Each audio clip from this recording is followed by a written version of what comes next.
What is up, everybody? Welcome back to the Run Your Mouth podcast. It is a special afternoon emergency broadcast. We don't usually go live at this time, but we're here going live, letting everybody know everything's going great.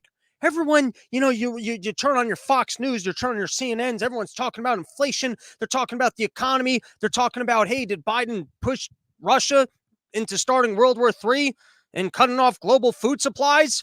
Did we maybe poke the bear in a way that we're going to end up with BRICS competing with our US dollars? All the while, crypto's at $20,000, so we can't even rely on that shit. And people, they're getting all fucking flustered. They're going, it looks to me like things are bad, that things are more expensive than I remember them being a couple days ago. And that's why I'm here to remind you, special emergency broadcast, everything's going great. Don't be confused. Don't walk into stores. Don't see friends without jobs.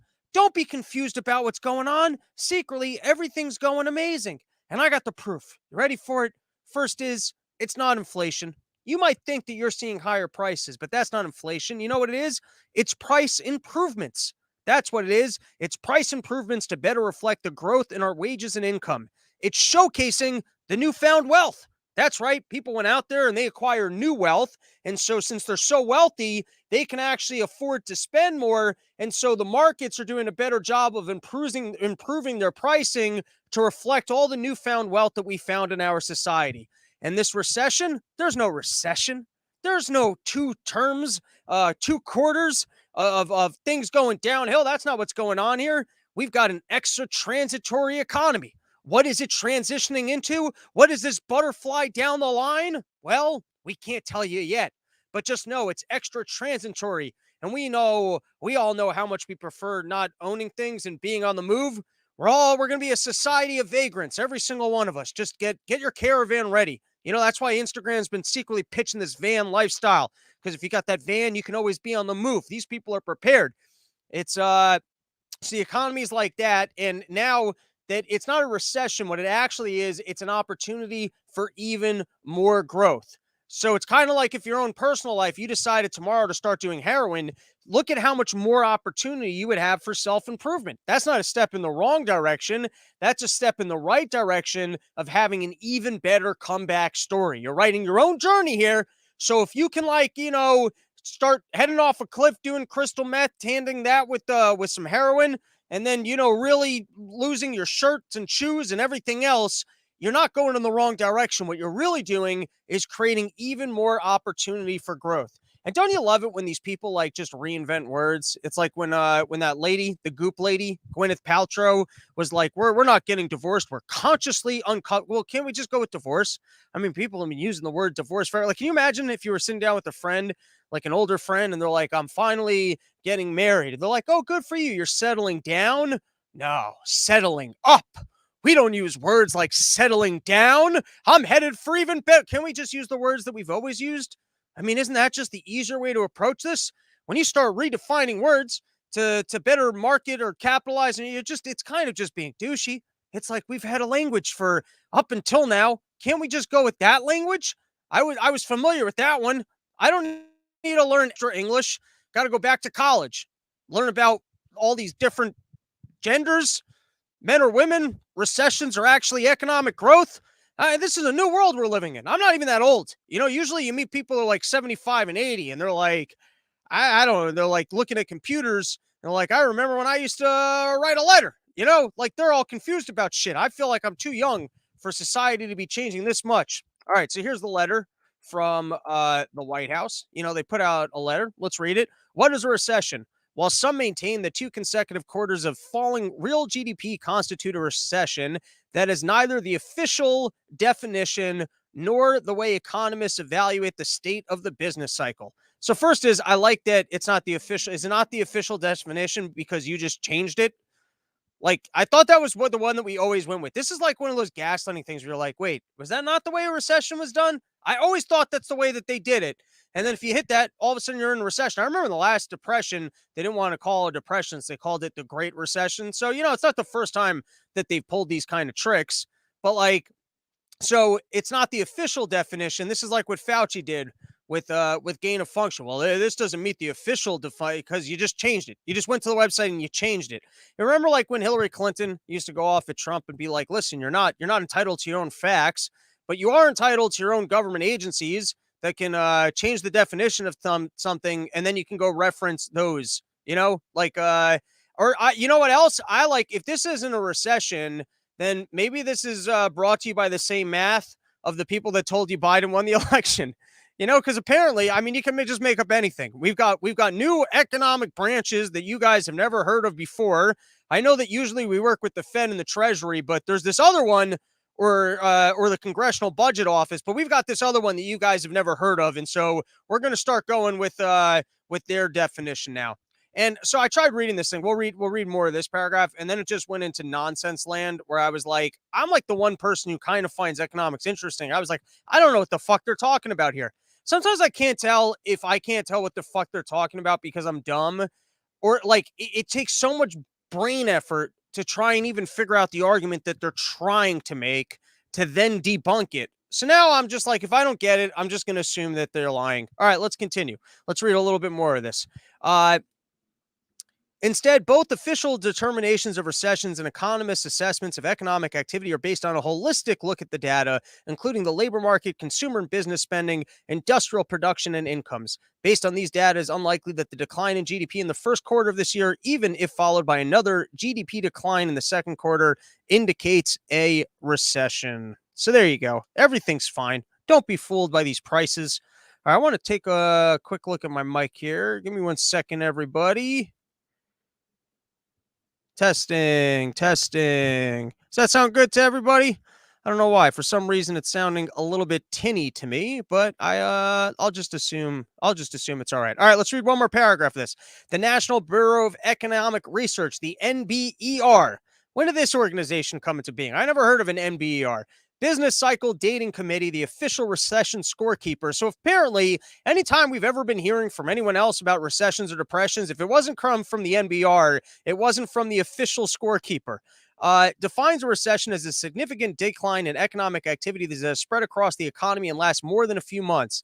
The variables the committee typically tracks include real personal income minus government transfers, employment, various forms of real consumer spending, and industrial production. Notably, there are no fixed rules or thresholds that trigger a determination of decline, although the committee does note that in recent decades, they have given more weight to real personal income, less transfers, and payroll employment. All right, I don't even know the argument that they're trying to make. So, sometimes when you're confused about these things, maybe we could just listen directly to the lady here. You got the press secretary. She's supposed to bring clarity to these things. People like me were too stupid to read these documents. So let's give a quick listen to the press secretary, who I'm sure can make sense out of this situation for us. The president said today that we're not going to be in a recession. Why is he so confident of that? So if you look at the economic indicators, as the president was laying out, if you look at the labor market, right now we are seeing historic unemployment. If you look at low unemployment at 3.6, if you look at the historic unemployment is showcasing the boom in our economy, because it's all about the further downhill we go, the more growth opportunities that we have in the transition stage to some sort of a restructuring butterfly type atmosphere that they're not telling us about. We're in a cocoon right now. And no matter how bad it goes, remember, that's just the opportunity for even more growth. When you get your wings, it's going to feel even better, but they're not telling us about the wing stage yet. So apparently, if you were confused by this letter, just off the bat, understand that unemployment's at record levels. So that would be proof of the fact that we're not in a recession. All right, a little bit of clarity. Let's continue. Average amount of jobs that have been created, it's about 400 per month. Those indicators do not show that we are in a recession or even a pre-recession. There is the NBER, the National Bureau of Economic Research, that actually I've talked. Takes her a while because they just made up this agency. So she's like, wait, do I have this one right? I thought it was like the Fed, the Treasury, or the Congressional Budget Office. We got an NBER, and we're not even in a pre-recession. That's how good at these guys are. at certifying whether or not we are or not in a recession. And you look at how good the Fed was at labeling whether or not we were going to have our 2% target rate on inflation. But now they are so good at this stuff, they can even tell you that we're not even in a pre-recession. Honestly, I don't even know why we're trying that hard to boost the economy. We're in growth mode right now. We're not even in pre-recession category. Like you guys are talking about being in a recession. We're not even in pre-recession. All of our indicators show that we're currently growing. About before, and they look at a range of they look at a broad range of data in deciding whether or not there is a recession. And most of the data that they look at right now continues to be strong. Those pieces that I just mentioned. If you look at consumers and how they're spending, if you look at what businesses and their households are investing, you can continue to see resilience, and it's consistent with a recession. And even if you look at the state unemployment numbers. So the data from the CBER new agency that we're just first discovering is consistent with the recession. I'm even more confused. I read the document and I was confused, and then I came here for guidance, and it sounds to me like you're saying that unemployment's at record high and that all the data indicates a recession. Kind of sounds like you're saying there's a recession. All right, let's continue. That we saw last week in 21 states, we saw that unemployment numbers was at 3% or below. And so all of those indicators show us that we're not in a recession or in a pre-recession at this time. But how confident is that assessment, I guess? Is the president leaving it open for the possibility, or is he adamant that there's not going to be a recession? Well, I mean, it's not our definition, right? Well, behind the closed doors, he used the word Jack a bunch, so I'm pretty sure he's adamant about it. Listen, Jack, no recession here, Jack. We're talking about a definition from NBER, which has been around since 1920, which has said back, I give you some Been around since 1920 and referenced more in this past hour than it has been in the last 100 years of our country. Some quotes here. In 2007, the San Francisco Federal Reserve said, journalists often describe a recession as 2 consecutive quarters of declines in quarterly real inflation adjusted gross domestic product, GDP. Doesn't she sound like she's describing like a handicapped kid who's figuring out how to walk with her nice, jolly tonality?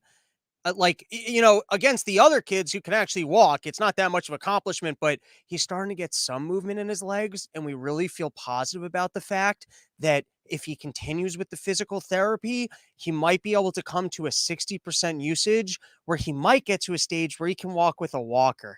It's like a little kid just talking about the special needs. Yeah, your kid is going to remain in the special class, but he's starting to figure out half the semicircle.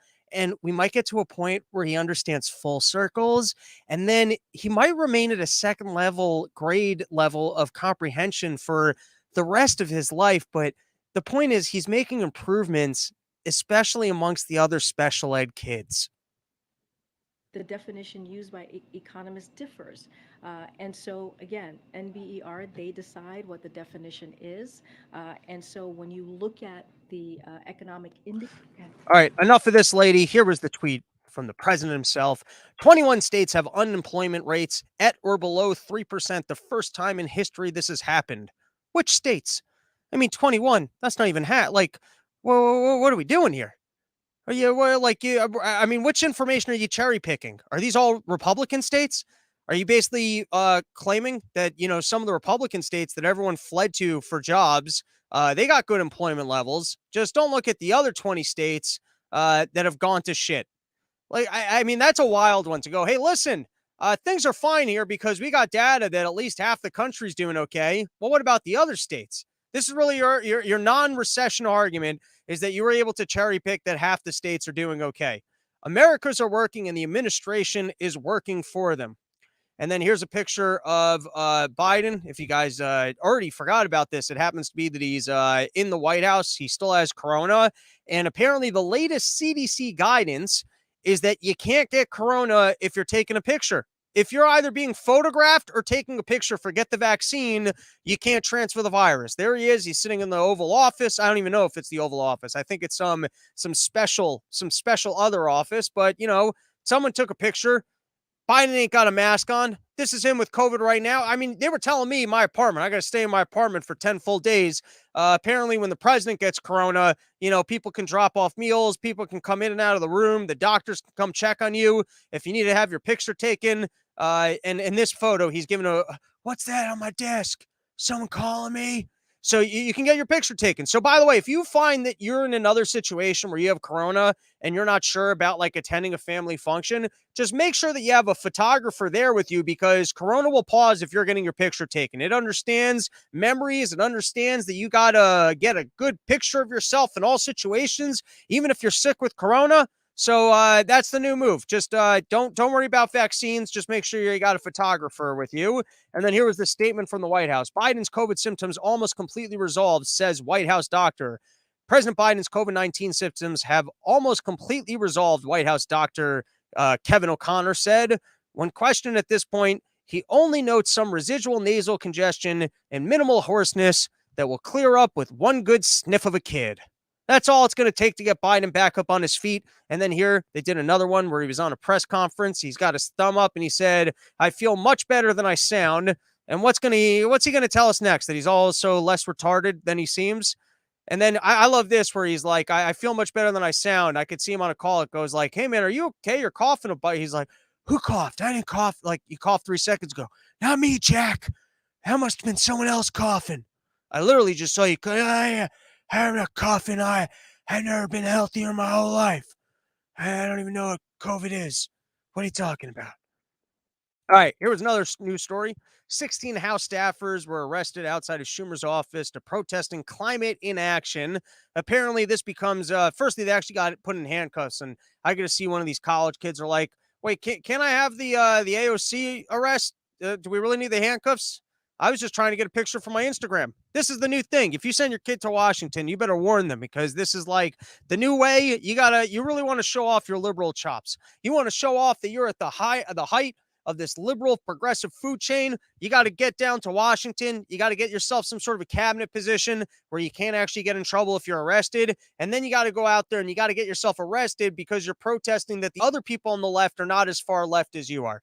You got to go out there and you got to protest the people that were voted in, that they're not doing their job of representing people that didn't vote for them because they're not pushing a left enough agenda. Hey, you haven't shut down the economy yesterday over this global warming that Bernie Sanders is telling me that I'm going to kill my kids. So I'm going to go out there and I'm going to get arrested for Instagram to showcase the fact that I care more than anybody else.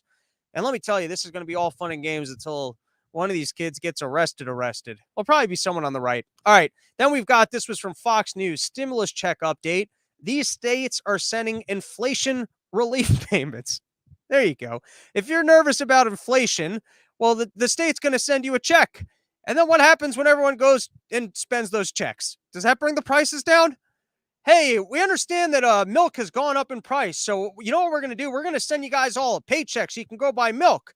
And then what happens when everyone goes out and buys the milk? Well, there's not going to be more demand for it now. There's not going to be more money available for the milk people to charge you more money. And then they come around and they go, all right, well, you can't charge more money. And then you end up with rationing. There you go. They've got this thing all figured out. All right, we're going to close it out. 2 more quickies. We've got the Choco Taco. I salute you. I bid you farewell, Choco Taco. You served me well when I was a fat kid getting out of a pool at summer camp, when you heard the thing driving down the street, and then you forced your mom to give you some money, and she's like, we've got ice cream in the freezer and it costs less. And you're like, that thing's playing songs and it's got the Choco Taco. And then when you looked at it in the ingredients, you're like, man, Choco Taco, you're keeping this thing real. Nobody's using trans fats. Even Dunkaroos got rid of the trans fats, but not the Choco Taco. The Choco Taco said, listen, while other kids are getting ice cream all over their face, while they're making out with ice cream cones, while they're licking, it was ahead of the taco curve. Tacos weren't even popular in this country. You didn't have Instagram chicks talking about how they love tacos. Everyone's saying, I love the taco. I like a chicken taco. I like this taco. The Choco Taco kept it simple. You ever find another taco that had a lid on it, keeping everything all together? No other taco had a lid on it. Every other taco in the world, it's just left there open. You got your cheeses falling out. You got your lettuces falling out. Sometimes you take a bite, the whole thing crumbles. Sometimes you're trying to eat it in the car, the whole thing falls apart. Not the Choco Taco. The Choco Taco was soft on the outside. It had a mixed chocolatey ice cream on the inside. It had a sealed top on the outside. And then they kept those things super frozen. So even on a hot day, it would only slightly melt on you, just getting progressively softer. And a Choco Taco was a snack. You could slam it. If you really wanted to be a fatty, you could eat a whole bunch of those. But if someone just handed you one Choco Taco and that was the beginning and end of your Choco Taco consumption, you weren't upset. You weren't like, I've only gotten a flavor of Choco Taco. You're like, I've had a full eating experience here. And so for that, I salute you, Choco Taco, for serving fat kids well in the summer. It was never my favorite snack, but, you know, it was exciting if someone had one on hand. And then that was definitely something when you were a kid. You thought it was way more like a much more sizable thing. And then as an adult, it seemed to be more of like a bite-sized thing. What do you think? Like 3, if you're being a fatty, what do you think you get through a Choco Taco in about 3 bites? The one thing I did think was funny was I had that moment where I got really sad. And I was like, not the Choco Tacos. You didn't even warn me? Like, at least give me a warning. Let me know if I could fix something in this relationship, Choco Taco. You know, you could just like tell me that you're not happy. Tell me that we're not giving you enough attention. You know, I haven't even seen a Choco Taco in a while. Why don't you tell me that you're available? We can hang out. And, you know, so at first I was upset. I was like, you're just going to take the Choco Tacos from me? You're not even going to warn me that you're taking the Choco Tacos? And then I was like, why am I mad about this? I haven't eaten a Choco Taco in like 5 years. And I spent way too much time in my evening thinking about the Choco Taco because I got ADD. And so every time I was spacing out, I was just thinking about Choco. And I was like, why am I so mad that they're taking the Choco Taco from me? And then I was like, well, this is on me. I haven't purchased a Choco Taco in like 5 or 6 years. And I was like, well, what's wrong with me? Choco Tacos have been available this whole time. I haven't been out there purchasing Choco Tacos. What is the fault in me that I'm not out there eating Choco Tacos? And then like I was like roaming in my head for probably like 3 or 4 hours. And then I was using the bathroom and I remembered like, right, I'm lactose intolerant. I haven't even eaten ice cream in 4 years. I was like, it's really not going to affect my lifestyle that the Choco Taco has gone the way of the history books. But if you're out there, you know, go start looking in your stores. See if you can stash up on some Choco Tacos and then bring them to Summer Porch Tour, the one event that is, at least for now, probably not recession proof because every time all the other prices go up, then I realize like, oh shit, you know, let's focus on the positive here. Dude, fucking closing out the summer with some amazing Summer Porch Tour coming at you. What do we got lined up? Well, firstly, there is going to be a weekend. You can follow the tour on this one. I mean, you're going to hear some of the same jokes on the joke set, but I follow the tour on this one because at the end of August, we've got Arlington, VA at a bar that never closed throughout the entire Corona thing. That's going to be a straight stand-up show. The next night, we're at Max's Heart and Soul of Summer Porch Tour. He's got the private bar. You can camp. Shedcast guys are on that one doing a full rap concert. We're doing a full stand-up comedy show, followed by a late-night live podcast from the bar. You can camp at that one. You can show up in the afternoon and tailgate. That is going to be a full-day party. And then just added to the schedule after that in Reading, PA, we're going to be doing a barbecue on Sunday from Jeff, who is one of the high-ranking members of the Mises Caucus. We're going to do our annual summer update of everything of the Meatcaucus, the Grand Mighty Council of the Meatcaucus, myself, Mike Heiss, and Jeff. And there's going to be a barbecue. There's going to be a stand-up. There's going to be the Shedcast guys. We're going to be that live pod. By the way, I haven't even told the Shedcast guys that show's happening yet, but they'll be there for it. Then we've got the farm out in Michigan, which, guys, this is an extravagant farm. You know, I've been out here talking about fields in the middle of nowhere. This is not a field in the middle of nowhere. This is an extravagant farm with all the things you'd find where you can do tractor rides.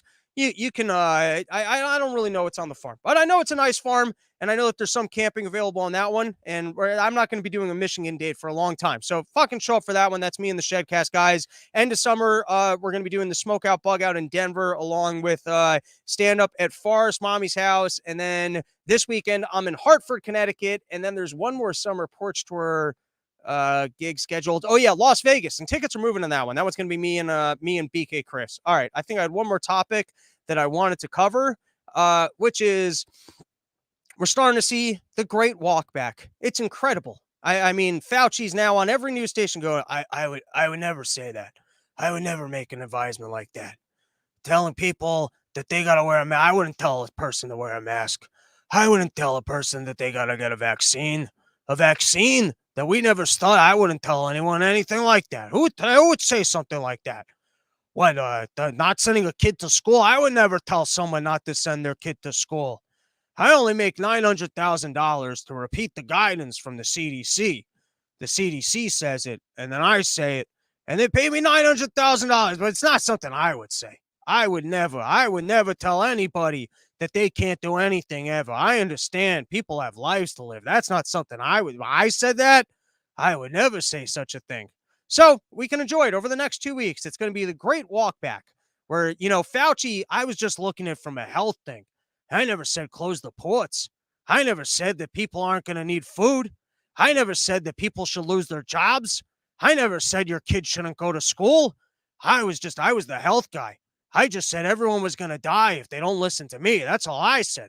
But I never said that they shouldn't. I mean, I said they die if they go to the school, but I never said that we should close the school. This is, you know what? We'll play it and then we can give some more commentary. Here we go. I so appreciate what you're saying, Doctor, about the moving target. At the same time, there were authorities that made different decisions than the CDC's recommendations, for example, on school closures, and they did not see higher levels of child mortality when it comes to COVID. And meanwhile, the schools that did close down were now seeing just disastrous levels of learning loss among poor children, children of color, mental health crisis. I wonder if you would recommend locking down schools if you had to do it all over again. Well, again, it's first of all, I didn't recommend locking anything down. You're asking me questions. You're talking about the CDC is the public health agency that uses their epidemiologists and their science-based approach to make recommendations. Clearly, whenever you close schools, there are collateral effects that are negative. I have always been well aware of that. And I have always felt, and you go back and look at my statements, that we need to do everything we can to keep the schools open and safe. And by safe means if you need to wear masks in that, wear masks. Get better ventilation. Fauci is the backwards man. He's the backwards man. No one can walk back policies as fast as he can. No one can walk back policies faster than they can. Who can mix shit? Someone go get that scene from Freddy Got Fingered where he's standing in front of the mirror. I'm the backwards man. I'm the backwards man. Because that's Fauci right now. Walk it all back. I never said any of that. Here's what's so incredible about all this. It's kind of what Ryan from the Gavel Project was laying on us, is that they intimidate you. They pretend like they have authority that they don't have. And then at some point you actually press them on it. And then everyone's pointing fingers and going, well, I never said you had to do that. I never said you would have to. I was just making a recommendation. And guess what? The recommendation, that wasn't even my recommendation. Sure, $950,000 a year in order to make these recommendations on the news, telling everyone that I'm the Lord in health of science and that if people don't listen to me, the virus is going to last forever and everyone's going to die. But that wasn't my recommendation. I was just repeating what the people at the CDC was saying. And here's the issue with this is that time is on their side. It's like when you go look at Black-Scholes. I'm going to pretend like I understand options trading. One of the things that gets priced into an option is the time factor. The more time is on it, right? The more volatility you can have, the more valuable your option would be. And so they've got the asset of time on their hands. That it takes 2 years before people are willing to press them on this shit. They just exert authority that they don't have. And then 2 years later, I would never have said that. Can you get that tape? I mean, I don't want to watch the tape because even if I say it was guidance from the CDC. All right, so we can look forward to this. Call it the great walk back of 2022. And if you want to be able to walk backwards with the same agility that I just put forward there, you got to go to sheathunderwear.com. Use promo code RYM. You get 20% off boxers with the pouch for your sack and balls. Keep everything cool, calm, and collected in the summer months. All right, let's read a couple of these comments because I saw some good ones in here. I saw people, all right, we have Keith Crane lamenting that the Choco Taco is going away. Also waiting in on this is Short Bus Bully, who said, I had a Choco Taco a couple weeks ago, and it was as fucking as delicious as ever. There you go. We've got Keith Kane, always my favorite. Can't remember the last time I had one. David Allen. First, they went after Twinkies and we said nothing. And then they went after the Choco Taco and still people were silent. When will we stand up for the rights to eat crap and not bugs? And then we've got last closing it out. If they ever come for Drake's Funny Bones, I will fight. Dude, I used to like Funny Bones. When I was in synagogue and they used to do the Monday morning, the post services, like they call it the Kiddush. But the party, Dude, I would shove Funny Bones in my fucking pockets. If you're not familiar with the Funny Bone, it's the Drake's product with peanut butter on the inside, chocolate on the outside, peanut butter on the inside. I haven't eaten one of those in a long ass time. David Allen, they need to discontinue the Klondike bar. First, no one eats that crap. That's true. What would you do for a Klondike bar? Nothing. They're not good. David Allen, I wonder if Dr. Fauci, liar, Lord and Savior, is going to win Worst Person of the Year for a third year in a row. It could happen. Robbie, would you like some sausage? Robbie, would you like some sausage? Thank you, Anna. All right, guys, that's our episode. Thank you so much for hanging out. Run Your Mouth Summer Porch Tours in session. Go to eventbrite.com, RobbieTheFire.eventbrite.com. You can see all the dates, whether or not I'm in your area. Tickets like $20, and they're fucking full day parties. So coming out. And then, of course, shout out Yo Kratom, Yo Deltas, home of the, Yo Kratom, home of the $6 kilo. Yo Delta, you like getting high? Pick up their vape pens. You'll like them. Promo code RYM, you get 20% off. That's our episode. Quick little afternoon broadcast. Back tomorrow with Monica for part 2, and then we'll probably do another episode on Friday. Peace.